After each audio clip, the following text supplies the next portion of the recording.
I've been thinking about this for a while now, and while I have many thoughts and many words, I wasn't sure how helpful they would be. There's a sea of thought, a vast ocean of words out there, many from white sources. Most are hopefully sincere, some are frustratingly ignorant, but far too many of them are speaking in the general direction of a problem in our country and leaving it right there, on the edge of comfortable. People post things on Twitter and Instagram because they are afraid to seem like they are racist if they don't, or they are posting things because it feels like they should, or because other people are, because of some perceived societal pressure, and it's tough, right? If I post something, what will people think is the reason I'm doing it. If I don't post something, what will people think is the reason I'm doing it. But it is not tougher than being in front and center of systematic racism every minute of every day of your life. Not even close. I could not even begin to imagine what it has been like to be black in America. I've never had to experience what it's like to be persecuted. That may seem like a harsh word to some of you, but look at what's happening in this country right now and what has been happening in this country, and tell me that persecution is not the right word. What is most frustrating to me is that many of the people who probably don't think anything is wrong consider themselves Christians, my supposed brothers and sisters in Christ. You may go into buildings on Sunday that say church on the side, but that doesn't inherently make you a Christian. I obviously don't have the power to spread these labels around, but if you have ever cracked open the Bible and are currently looking at the news in this country and still stand by what you are seeing, there's nothing I can do but implore that you listen and learn and grow. I cannot imagine what it is to look at another human being and not see someone the same as I am. I cannot imagine what it is like to be looked at by another human being and not be seen as human yourself. I try to remind myself every day I am nothing without the people around me in my life. All of the people, not just the white ones. There are a few lines from the show Game of Thrones that have given me a good frame to say what I want to say, how I want to say it. The first line is this: the king won't give you any honors, the histories won't mention you, but we will not forget. I think this is where Game of Thrones is at its best, when it's just people in rooms talking. And maybe this is where we need to be, people in rooms talking. These are hard times. These are impossible times. I've spent a lot of time pondering my role in the world, and I would like to think highly of myself that it is a large role, but it's not. It's a small role. They're all small roles. But it is the unification of these roles in the same direction that makes mountains move. And there is a mountain in this country that has not moved for some time. It has been shrunk, maybe a little bit, chipped away at times seemingly hidden behind explosive attempts to remove it, yet it remains. There have been great words and thoughts shared about the state of affairs in our country, and one of the best things that anyone can do is to stop talking and listen. I've gone back and forth about where my role lands, and I think it lands here. I think my role and the role of other white people who sincerely feel that the mountain of racism in this country is wrong and needs to be taken down is made up of many parts. The role is not to seek or expect honors. The role is not to find ourselves in the history books as some sort of white knight or outspoken ally of black culture, because at the heart of it, that is perpetuating the issue. No, I think the role here is to listen, to truly hear from our black brothers and sisters of what we have been blind to for too long.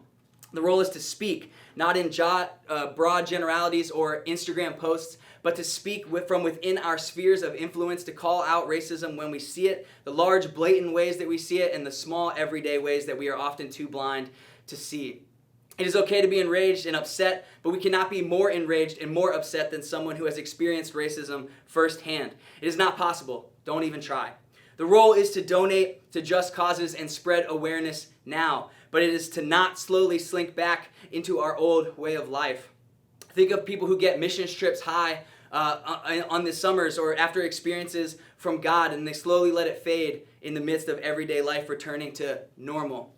We cannot allow this to happen.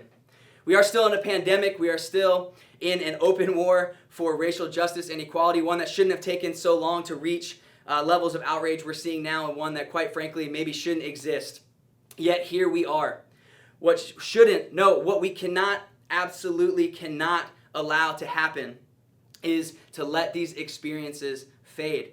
What we cannot do is allow ourselves to think that this is about us in any way other than how we can perpetuate correct thinking and action and support for people in our lives, for the black community as a whole. We need to educate ourselves on what is really going on in this country and who really is at the heart of the problem, and we need to plan on this becoming not a flash in the pan, but our new reality. our new worldview. It won't happen overnight. This is a problem that has lasted hundreds of years. But there is a saying that goes, start small and start today.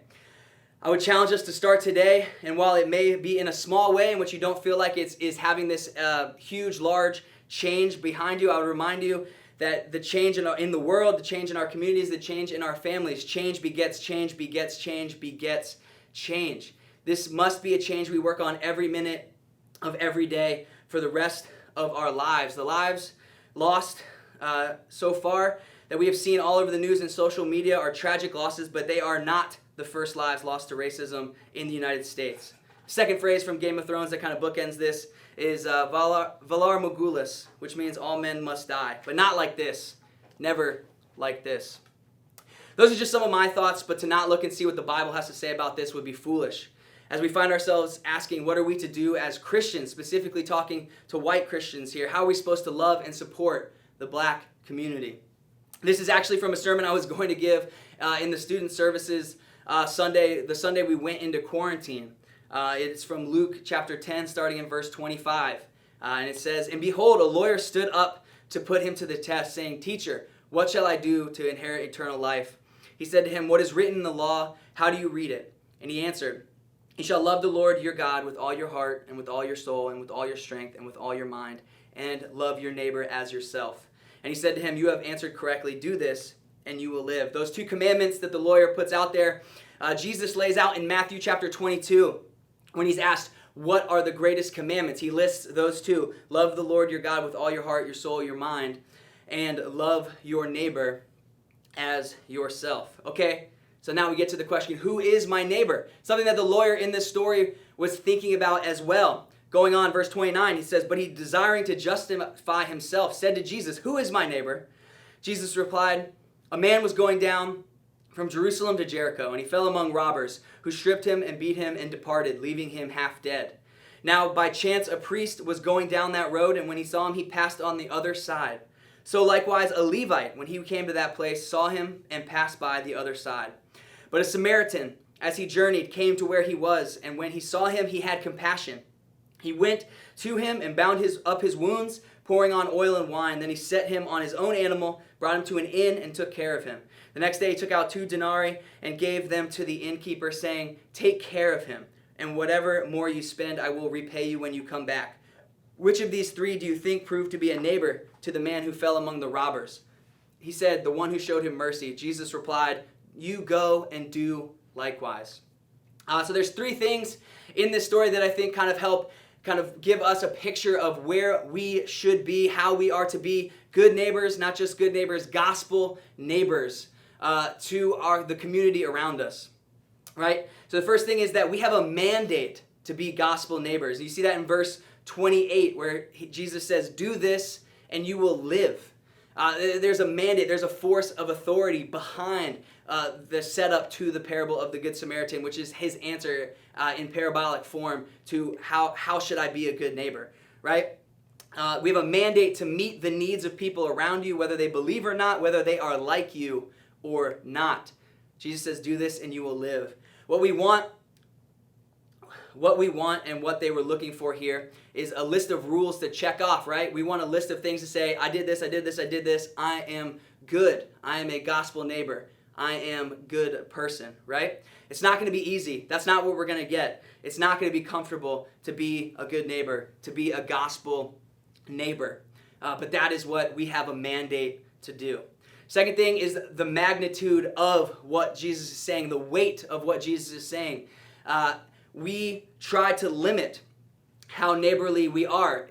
We always are going to try to wrap our minds around the extent of where we can stop being good neighbors. The who, we say, okay, people who are like us, great. People who we like, great. People who like us back, awesome. Jesus says our neighbor is everyone, and don't you dare try to limit this. The power of how we read the parable of the Good Samaritan is nothing like the power of how it would have been heard 2,000 years ago. The Samaritans were considered just beneath the Jews, right? They were considered less than the social status, less than people. And in this story, the Samaritan is the good person, right? He's the good neighbor. The Levite, the priest walk by, the people who were supposed to be what you would expect in a story, the heroes, they're the people who are villainized in this. They're the people who walk right by the man who fell on the road. But it's the Samaritan that is the hero, that is the good Samaritan, right, of the story. And Jesus is saying in this, don't you dare try to limit the magnitude of who you are to be, who you are called to be a good neighbor for. We try to limit the when, right? Only if I'm available, maybe only if they deserve it will I help. Jesus said, did you deserve my help when I helped you? Don't you dare try to limit this. And how much, right? The Samaritan risks everything in the parable. It is radical, so much radically too different than what the world would tell us. We must give everything, Jesus is saying, to be gospel neighbors. The road to Jerusalem, from Jerusalem to Jericho, down to Jericho, is nicknamed the Pass of Blood. And if this man was still alive, the story is kind of implying that there might be danger still around. The robbers might not have finished the job, might have just run off because people were approaching. It was dangerous to stop. That's why the priest kept going. That's why the Levite kept going. The magnitude required to be a good neighbor is radically huge. Jesus says, don't you dare limit this of what I am telling you to do. And the third thing is our motivation. Why should we be gospel neighbors? Is it morality? Is it a question of are we a good inherent person? The priest and the Levite have jobs to give alms to the poor, to help those in need. They would have been thought to be at the time very moral people. So if they're not the ones stopping, like what level is just personal morality playing into this? Jesus is saying that morality alone can't take you very far. It definitely can't take you where Jesus is requiring you to go. The only way is to not view this as a command, but a shift in dynamic. What if it was you on that road? What is that? What if that was you being oppressed by systematic racism in your country?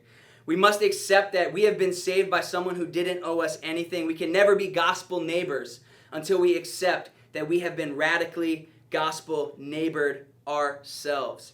Jesus went into the road for us. He owed us nothing but rejection, and yet he was there.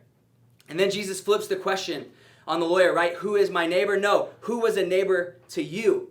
Jesus was. We see that we are called to be gospel neighbors because Jesus was the true neighbor, the true gospel neighbor to us. So how do we do this? How can we be neighbors to everyone? But right now, specifically, how can we begin to be gospel neighbors to the black community, our brothers and sisters in humanity, right? Fellow members of humanity. First, we can educate ourselves. Resources have been abundantly shared on social media. Don't tap past them, read them. We are going to be posting a list of resources as well to read and watch as we continue to educate ourselves. So be on the lookout for that. And like with most places in life, education has no end. There's always something we can learn. I don't care how much you think you know about the situation in our country right now. There is more for you to learn. You can always become more educated on something, especially this. The second thing we can do is look at our sphere of influence.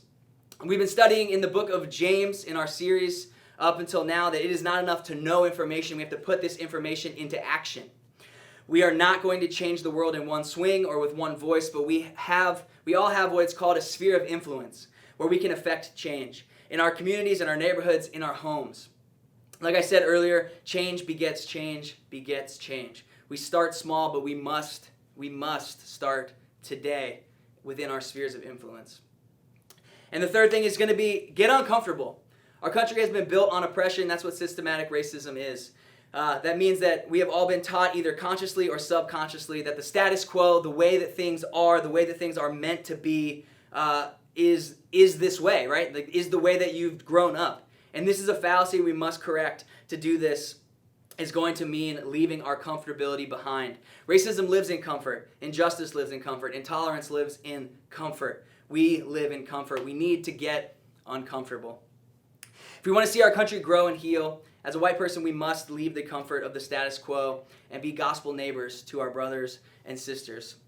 We cannot limit our mandate to be gospel neighbors. We cannot limit the magnitude of what it means to be a gospel neighbor. And we must accept our motivation for being gospel neighbors comes from the fact that we are called to be gospel neighbors because Jesus was a true neighbor to us. My hope and prayer is that this helps.